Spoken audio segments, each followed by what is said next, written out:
Yon mga masters, bali 8 videos, araw-araw tuwing umaga na po tayo mag-a-upload. Maraming salamat sa mga solid kong masters dyan na patuloy pa rin na sumusuporta sa aking mga ina-upload na kwento o videos. At sa mga hindi nag-skip, maraming salamat po sa inyong lahat. At mag-iingat po kayo palagi and God bless. Magandang gabi mga masters, bali ngayon po ay 8 videos po ma-upload ko po sa aking YouTube channel. Tama nga mga masters, 8 videos nga po ma-upload ko. Yon, what's up mga masters? Nandito na naman tayo sa panibagong araw, panibagong kabanata na naman ang pagsasama-samahan natin ngayon guys.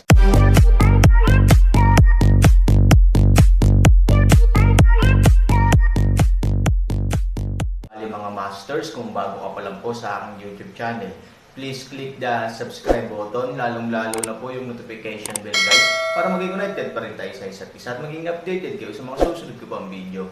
Bali mga masters, bago natin umpisahan ng kwento ay mag-shoutout po muna tayo para sa mga solid nating tagapakinig. Shoutout kay Dambuas1, shoutout kay Aiko May. Yun na nga mga masters, no? Bali hindi na ito patagalin. In 3, 2, 1, let's go!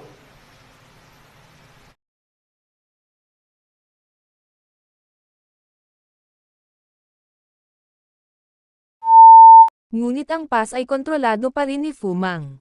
Bagamat isang tao lamang si Fumang, walang sino man sa kanila ang nang-ahas na tumawid sa linya sa pamamagitan ng puwersa. Dahil alam nila kung anong uri ng kamatayan ang kanilang kakaharapin kung sila ay manggugulo. Well, gusto ka naming samahan. Oo, nag-sign up ako para sumali. Isang grupo ng mga tao ang malapit ng mag-sign up. Pinagmamasdan nila ang natitirang libong tao sa gitna ng field na hinahati ang mga magic soldiers. Ang ilan sa kanila ay nakakuha na ng mga magic soldiers na gusto nila. Sa ilalim ng sikat ng araw, nagniningning sila, at isang malaking enerhiya ang dumadaloy mula sa streamer ng mga magic soldiers. Ang mga mata ng mga taong ito ay puno ng kasakiman. Kung hindi pa sila pinigilan ni Fumang, sumugod na sila at ninakawan sila. Kung tutusin, para sa kanila, wala silang talent at hindi pinahahalagahan. Ang tanging paraan upang mapabuti ang kanilang sarili ay ang umasa sa mga table tasks at magic na armas. Ngunit dahil lamang sa limitasyon ng pagkakakilanlan, mahirap para sa kanila na makuha ang tanging mabisang bagay. Ngayon, ang langit ay bumaba sa windfall, paano hahayaan silang hindi tumalon ng baliw?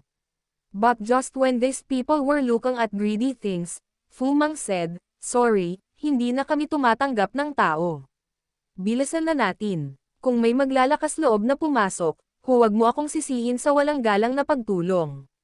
Malamig ang sable, at biglang nagkatinginan ang isang grupo ng mga tao.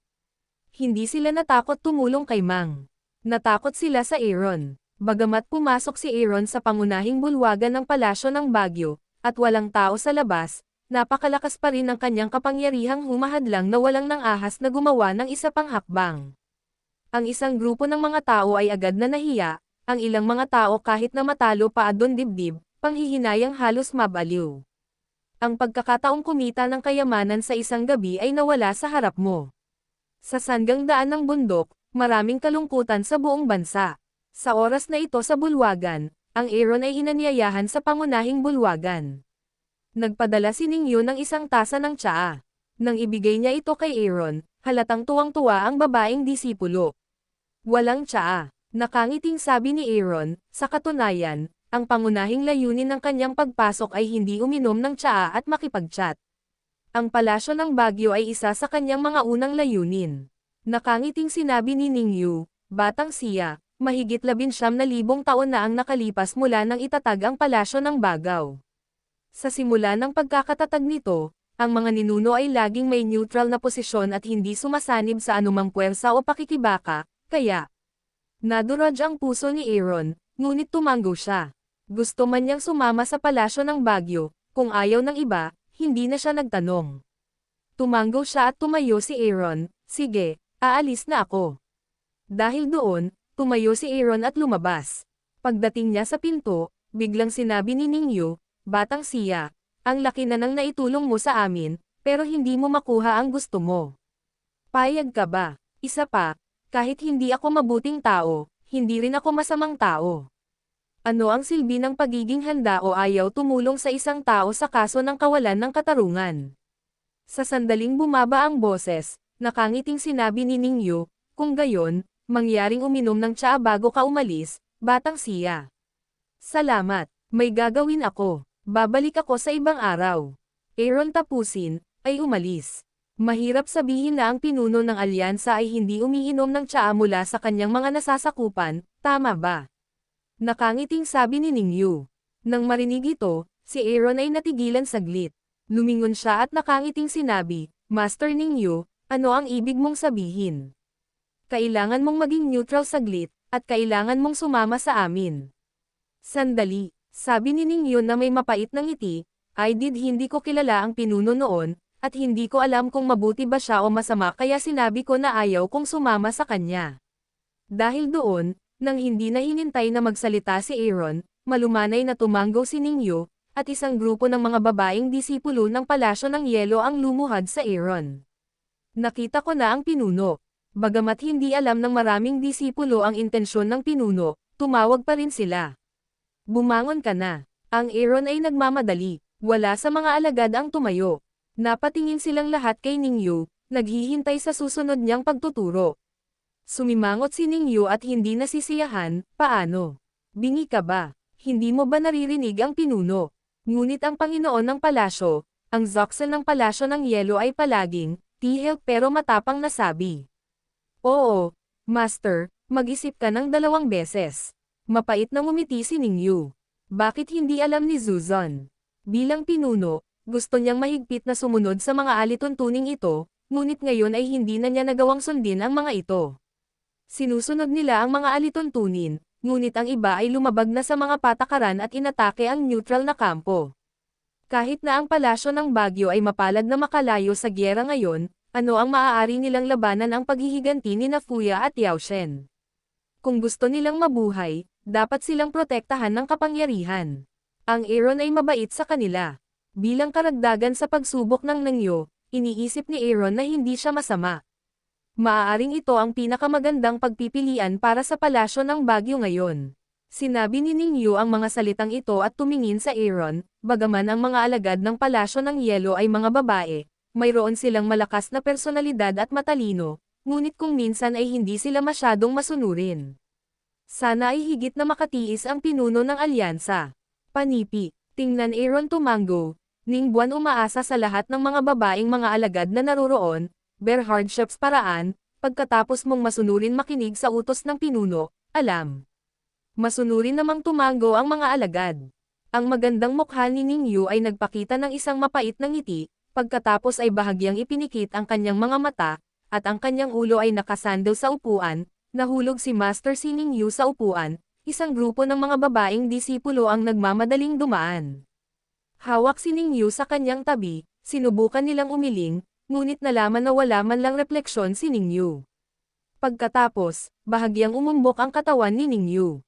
Napaluha ang mga alagad ng palasyo ng Baguio, dahil malinaw na alam nila kung ano ang nangyari kay Ningyu. Nang makitang ganito si Ningyu, napaluha ang dalaga ng palasyo. Sumimangot si Aaron, anong problema? Ang pinuno ng alyansa at pinuno ng palasyo ay nilason ng 4 na disipulo ng Yao Shen Pavilion. Isa sa mga disipulo, na Aaron taon ang layo kay Han, ay humihikbi sa oras na ito. Tumango rin ang ibang mga babaeng disciples, puno ng lungkot ang mga mukha nila, at puno ng luha ang mga mata nila, ganon. Ngumiti si Aaron. Nang makitang tumatawa si Aaron sa oras na ito, ang mga babaeng disipulo ng palasyo ng Baguio ay nataranta at bahagyang nagalit, tulungan mo siyang tumayo. Aaron, nagkatinginan ang ilang mga babaeng disipulo, at sa wakas ay tinulungan si Ningyu na tumayo mula sa stool. Kinagat ni Aaron ang kanyang gitnang daliri at direktang naglagay ng patak ng kanyang dugo sa bibig ni Ningyu. Nang makita ito, isang grupo ng mga babaeng disipulo ang nagulat. Pagkatapos ng lahat, nakita nila ang kapangyarihan ng dugo ni Aaron.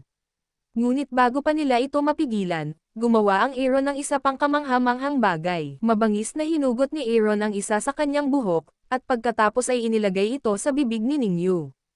Kahit na gumamit ka ng makamandag na dugo para lason ang buwan, kailangan mong gamitin ang iyong sariling buhok para pakainin ito.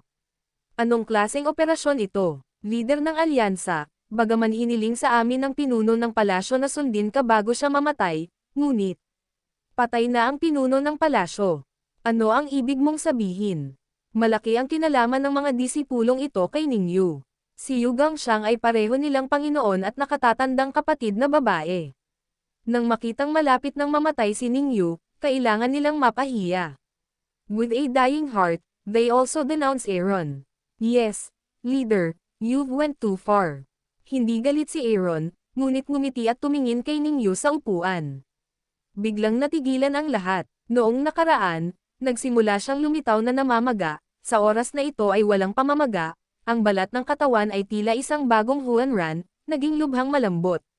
Sa sumunod na segundo, biglang umupo si Ningyu, at pagkatapos ay isang subo ng itim na dugo ang direktang bumulwak. Master, gising na siya. May excited na bulalas. Mabilis na pumunta si Ningyu sa Aaron at lumuhad, salamat sa pagligtas sa buhay ko. I have to give you some interest after drinking your tea.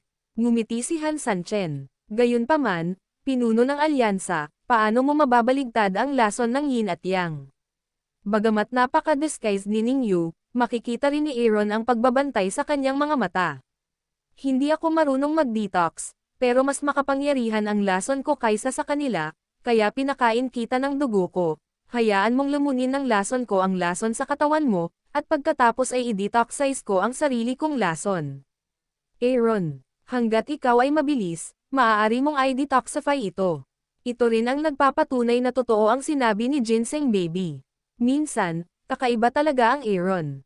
Ano ang pinagmulan ng Shenhua? Minsan ang taong ito ay makakaisip ng mga kakaibang salita, ngunit ito ay magkakatotoo. Hindi ito isang beses o dalawang beses. Isang grupo ng mga babaeng disipulo ang biglang napagtanto na muli nilang ginawang mali ang Aaron at isa-isang ibinaba ang kanilang mga ulo. Bahagyang tumanggaw si Ningyu sa pagkakataong ito. Gayunpaman, Han 3,000 o makita ang kanyang mga pagdududa, isang ngiti, ang mask dahan-daang kinuha down. Sa sandaling maalis ang maskara, direktang tumambad sa harap ng lahat ang maganda at determinadong mukha ni Aaron. Nang makita ng isang grupo ng mga babaeng disipulo ang gwapong hitsura ni Aaron, lahat sila ay naantig sa kanilang mga puso. Bata, gwapo, ngunit mayabang din na mundo, kamay sa pagitan ng pagkawasak ng langit at lupa, para sa sinumang babae, hindi ito ang pangarap, pagnanasa ng matagal na Prince Charming. Sinong babae ang walang tagsibol? Ang dami lang nitong pagsupil sa pagnanasa, ngunit ang paglitaw ng Aaron ay ganap na nakagambala sa pagsupil. Sobrang gwapo, my God, hindi ko akalain na gwapo pala ang leader namin. Oo, gwapo at marunong makipaglaban, nahuli talaga ako sa kanya. Leader ng alyansa, kasal ka na ba? Diretso ang tanong ng isang babaeng disipulo. Hindi naman sa hindi sila sapat na reserved, kahit na mas reserved sila kaysa karamihan sa mga babae. Ang dahilan ay walang ibang dahilan. Ang palasyo mismo ng yelo ay tumatanggap lamang ng mga babaeng alagad. Karamihan sa mga taong handang manatili dito ay mga taong walang pakialam sa damdamin ng lalaki at babae. Ngunit ay reserba ang bagay na ito, kung minsan ay umiiral, dahil lamang ang puso ay hindi sapat. Si Ningyu, bilang punong guro, ay nakikita ang mukha ni Aaron, ngunit ang kanyang puso ay tumitibok pa rin.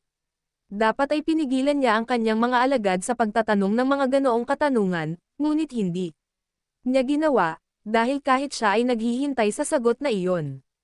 Oo, at hindi bata ang mga anak natin. Ang Aaron ay tiyak na tumugon. Nang marinig ang sagot na ito, hindi mabilang na mga babaeng disipulo ang nalungkot.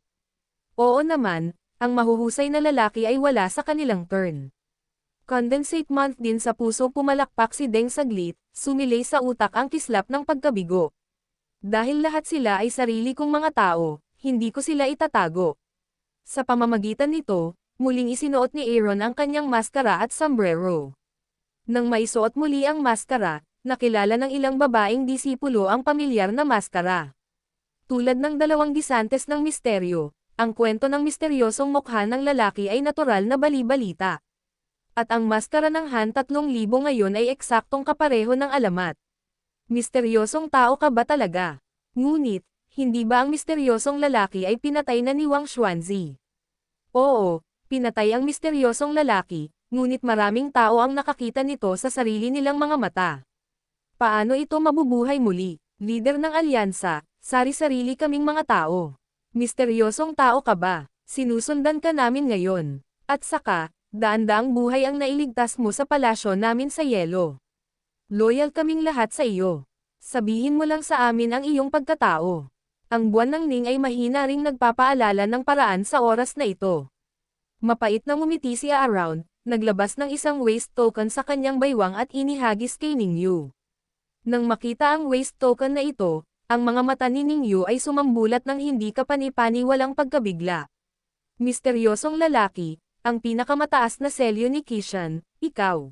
Isa kang misteryosong tao. Yun na nga mga masters, no? Bali panibagong kabanata na naman yung natapos natin ngayong gabi. Muli, maraming salamat po.